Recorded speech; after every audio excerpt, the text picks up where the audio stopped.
క్రైస్తవులైన మనము ధైర్యమును ఎప్పటికీ కోల్పోకూడదు.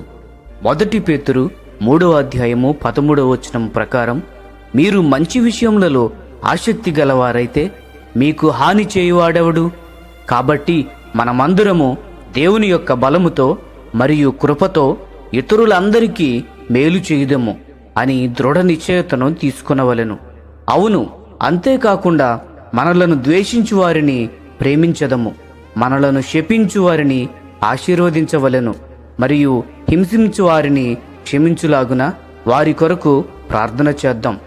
మనం ఆ విధంగా చేసినట్లయితే ఎవరు మనకు హాని చేయలేరు. సాతాను, అతని సహాయకులు మోసపుచ్చవచ్చు, కలవరపరచవచ్చు, దొంగిలించవచ్చు మరియు బాధించవచ్చు. ఎందుకు? చివరకు మన శరీరములను చంపవచ్చు. వారు మనకు ఏమి చేసినా కూడా దానిని మనం లెక్కలోనికి తీసుకొనవలసిన అవసరము లేదు. ఎందుకనగా వారు పై వాటన్నింటితో మన ఆత్మీయ జీవితమును ఎన్నటికీ హాని చేయలేరు. మన దేవుడు సింహాసనం మీద ఉన్నాడు మరియు యుగయుగములు ఉండును. మన ప్రభువైన యేసునకు పరలోకం మరియు భూమిపై సర్వాధికారము ఇవ్వబడి ఉన్నది. యేసు కల్వరిలోని శిలువపై సాతానుని సంపూర్ణముగా ఓడించెను. మనపై సాతానుకు ఎటువంటి అధికారము లేదు.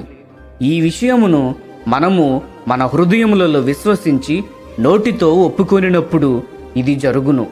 ఈ వాక్యమును మన నోటితో ఒప్పుకొన్నప్పుడు సాతాను మరి దేనిని బట్టి మనలను నిరాశపరచలేడు, ఒత్తిడికి గురి చేయలేడు మరియు హాని చేయలేడు.